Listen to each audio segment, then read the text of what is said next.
What's up, guys? Welcome. Oh, I don't want to get flagged for the music. All right. Welcome to the Toning Masterclass. This week, we're going to be talking about the perfect macros for fat loss, because when it comes to toning, we know two-prong approach: fat loss for most people and muscle gain. So today we're going to tackle fat loss. When it comes to the perfect macros, it all starts with the calories. So let me just share my screen real quick so you guys can see this. Whoop. No sneak peeks for next week's content. All right. So when it comes to the calories, there's a million calculators out there. There's easy, simple math where it's like, just take your goal body weight by 10, multiply it, and then you got it, or 11 or 12, like in that range, depending on your activity level. And more times than not, that will get you in the ballpark. There's the tdeecalculator.net, which I've posted and used for a very, very long time. But when it comes to the most accurate equation there is, that's what I'm going to be showing you tonight. Now that I'm on here, I'm like, I can make some adjustments. But anyway, what I'm going to be showing you is, first off, based on the Harris-Benedict equation, which basically calculates your basal metabolic rate. Now, your basal metabolic rate is what amount of calories you burn at rest, just doing absolutely nothing, bare minimum, what your body needs to survive. And you'd be surprised how many people are eating under this number, which is a big red flag. We do not want to do that. That's kind of like a good baseline of like, you never want to cross this point. And even if you get right there, it's probably a bad sign anyway. We always want to be hovering above our basal metabolic rate, because when we go underneath it, that's when negative metabolic adaptations happen and things like that. But before we get into that too much, there's two different equations when it comes to men and women. Now, because it's mostly moms in this group, we're going to be doing the women one tonight. If you want to get the men one, don't worry. I'm going to be giving away this calculator for free on Friday, so you guys will have access to check it all out. So basically, all you need is your height, your weight, your age, and then your intensity factor, which we're going to talk about that, to figure out your total TDEE, which is your total daily energy expenditure. Now, what that is your BMR plus all the other activity that happens throughout the day. There's a million other, or not a million, there's four big ones that happen throughout the day. There's your basal metabolic rate, thermic effect of food, your exercise, and your non-exercise activity, what we call NEAT. You might have seen this around a lot of different social media posts and things like that. NEAT is the big one that's like the things that we don't think about, like blinking our eyes, tapping our toes, fidgeting at our desk, things like that. Exercise activity is exactly how it sounds. It's what you do when you exercise, when you go for like long walks, when you go for workouts and stuff like that. And then the thermic effect of food, TEF, is the amount of calories you burn when you eat food. Believe it or not, you actually need to use calories to eat the food and digest it and do that whole thing. So those are what contribute to total daily energy expenditure. So we're going to go off of example person. So we'll say somebody comes in, their height is 5'5". Okay, now I made an auto adjuster here because I am not calculating centimeters for everybody. And don't worry, on the calculator that I give you guys, you'll be able to do this in like feet and inches. And then when we do weight in pounds, we'll keep it at 180. Geez, that's a lot of decimals. Okay, we got 180 right there, which results in 82 kilograms, because all of these equations are on the metric system. So everything's going to be in centimeters and kilograms. And then we'll say they're 45 years old. Now, Brian, is the weight in pounds, is that the current weight, or you want your goal weight to be? This is current weight. Okay. Yep, because right now we just want to figure out what maintenance is. And that's what this will do. So we'll say this is like our ideal avatar person thing. And that's all we got right now. It's just this information. Basal metabolic rate cranks out 1,500 calories. So for anybody who's 5'5", 180 pounds, who is a female, if you're eating a 1,200 calorie diet, this should tell you right here, that is way too damn low. But now we'll take it a step further. That's just your basal metabolic rate, right? We also got to factor in exercise, thermic effective food, non-exercise activity, and all of that, because we got to be able to live our lives, have energy doing it. So we take our intensity factor. Okay, now this is based on everybody's individual lifestyle. So 1.2, the low end, that is for the people that are very sedentary, sitting at a desk all day, driving to work, driving home, going to bed, never really getting up and doing a whole lot of anything. Now, 1.9 is like construction workers, people that are on their feet all day, like healthcare workers that are always taking care of patients, people like that. And then there's everything in between. So like a 1.5 would be like your average person who gets a couple days in the gym, goes for their step goal, gets their like 10K steps and things like that. So wherever you fall in that category should give you a good idea of like, I would say just rate yourself on a scale of 1 to 10. 1 and 2 are 1.2. 9 and 10 are 1.9. So wherever you fall in that scale, it's 1 point whatever.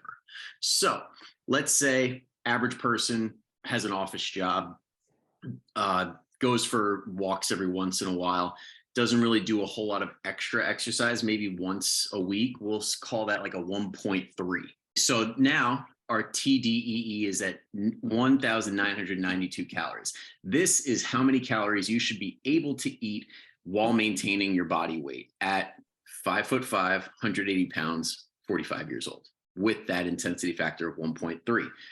Problem is, a lot of people are not able to do that because of that sequence of yo-yo dieting for years and years and years. It has caused your metabolism to slow down, because when you reduce calories drastically, your body does do that starvation mode to a degree. Not as crazy as a lot of people make it out to be, but doing that slowly over time, constantly just getting a little bit slower. Then you binge a little bit, and then you get a little slower because you feel guilty and you start cutting calories. Then you binge, and then it keeps doing this. And then after years and years and years, we're stuck at like 1,500 calories, and we're not losing any weight. We're not gaining any weight, feeling pretty lousy, and we're stuck.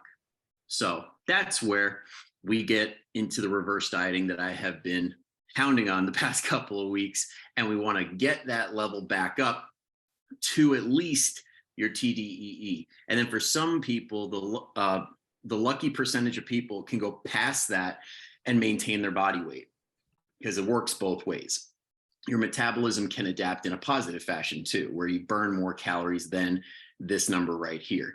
But we're going to leave that for a different day. Now, let's assume that you are this person and you do maintain right at that number, that 1,992. Okay, now, being that that's maintenance, traditional deficit means that we take 500 calories away.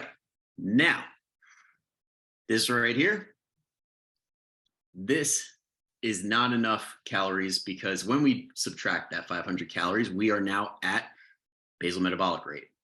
Okay, so what do? If we can't take calories away, we increase activity. So we want to get that intensity factor through our lifestyle, whether that be through exercise or more steps throughout the day. So let's say we get that up to like a 1.5.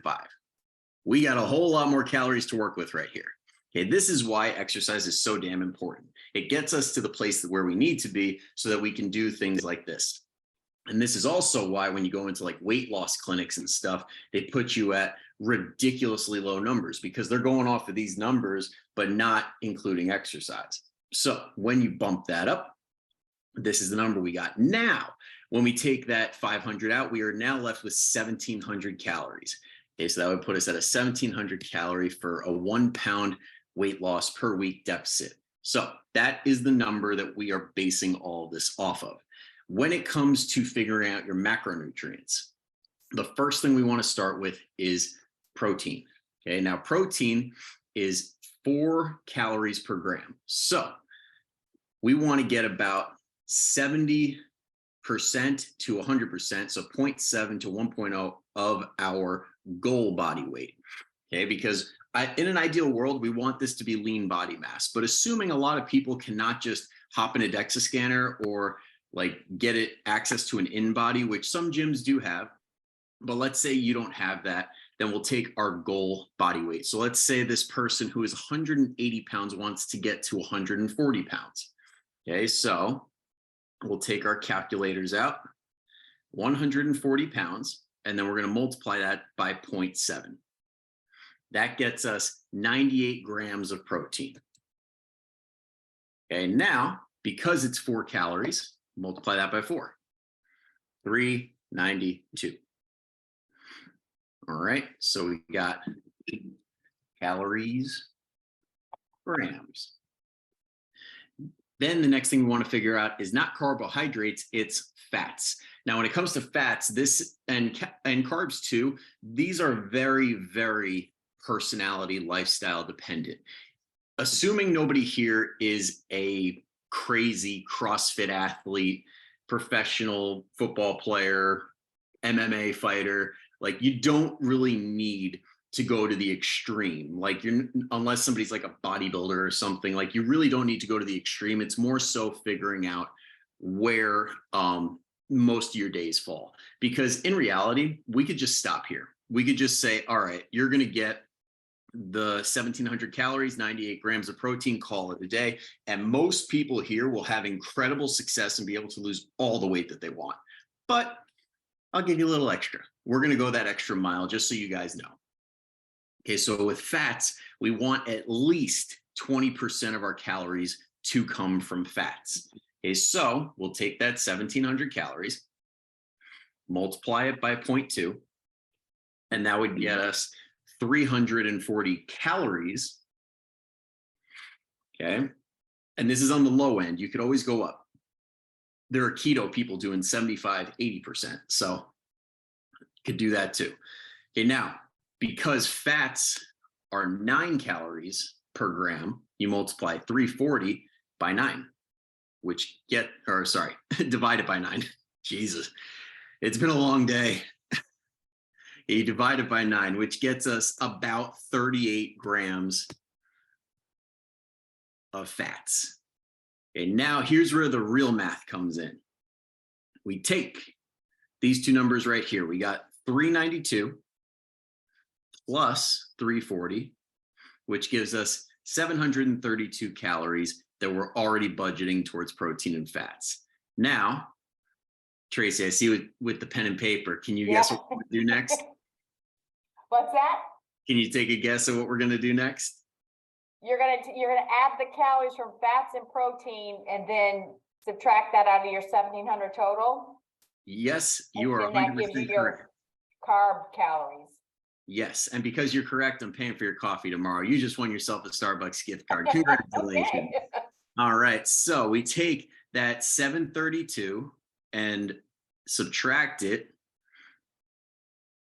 from the 1,700, which gets us 968 calories.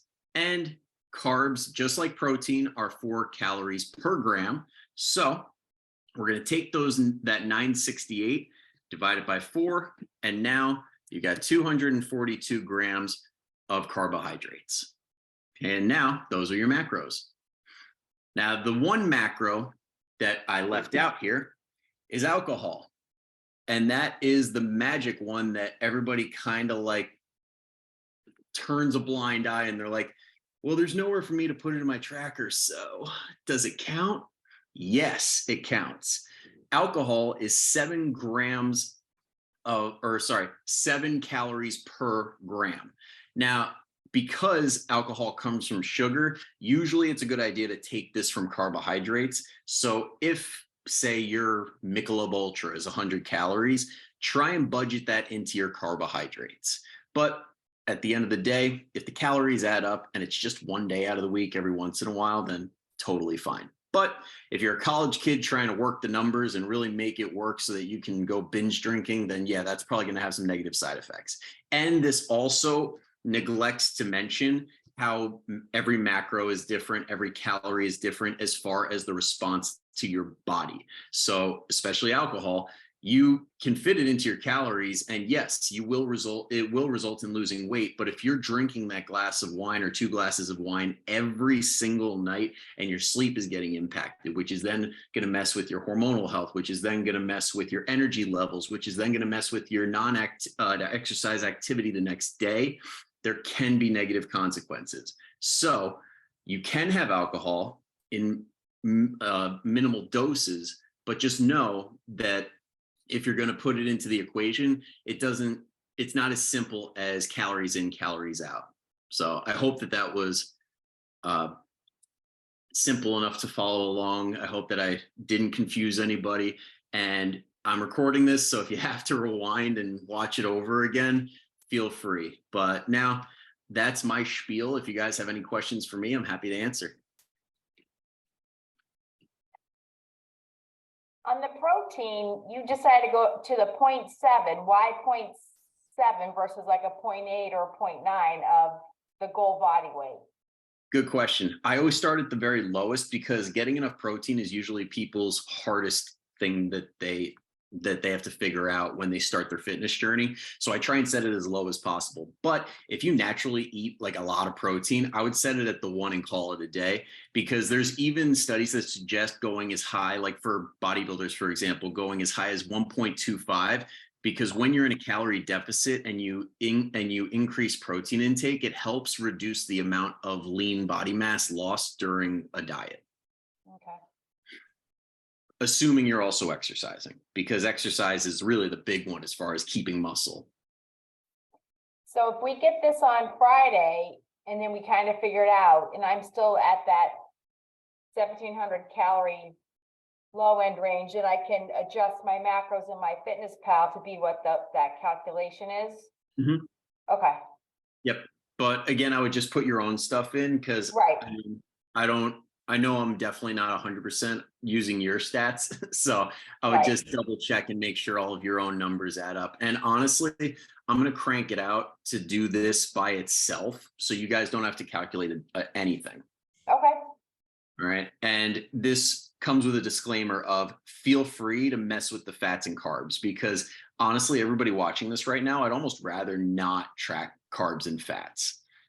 But I will say this, for women like in that menopause area that do struggle with certain things like insulin sensitivity and other issues like that, being very picky about your carb sources and making sure that they're mostly complex, and maybe even increasing fats and reducing carbs to like almost like an even split can be a good idea. Mm-hmm. Okay. But that's more getting in the realm of like something I would probably reach out to a dietitian for, because if it's like a pre-diabetic or a diabetic like state, I would 100% say go to a registered dietitian first. Okay. All right. Yeah, so I think when I just adjusted my FitnessPal, I made it 1,700 calories, even though Trainerize thinks I'm at 1,900. And it's like I've already had supper or whatever, and it's like I still have like 40 grams of protein left, but only 260 calories to get me to that 1,700. So I don't know if that 148 grams of daily protein is really quite right. Yeah. You know? And it also comes down to like you and me have been working together for a while, so we have a more accurate guesstimation of like where your metabolism is at. What this is doing right here is giving us a starting point, which we've already done.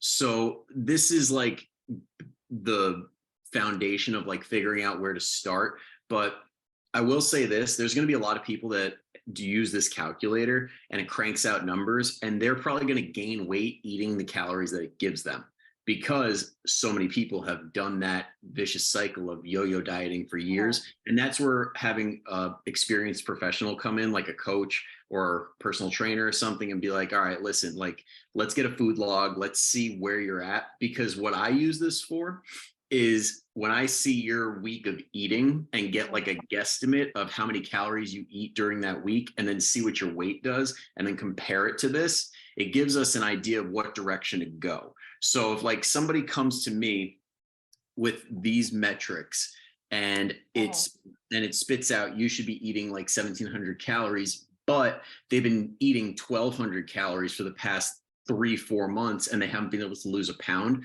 we're going to start at 1200, reverse diet up to at least that 2299 mark, and then begin the deficit, Okay. because we unfortunately can't really do much once you're metabolically adapted past a certain point. It's just like beating a dead horse. Okay. Yeah. So on your end, Tracy, I wouldn't change a thing because I've already been doing this for you behind the scenes. Okay. All right. So 148 grams of protein a day is right for me. Yeah. Okay. That's All about right. And when in doubt, like for anybody listening, like if you're not hitting your like protein perfectly and you're feeling really hungry and you have some calories that are left over, feel free to overeat on protein, because when we get into the thermic effect of food, as far as like protein versus fats versus carbs, protein takes the most energy to break down. So, I mean, it's not a huge difference, but if you're going to overeat on something, at least overeat on the one that burns tons of calories just to like break it down. Okay. And there's actually been studies on overeating protein, like in a surplus, and people who gain weight eating a crap ton of protein, like with the intention of gaining weight, gain more muscle than fat, as opposed to somebody who did the same amount of calories with less protein. Okay. So the bodybuilders, those juice heads, had something right in the 80s.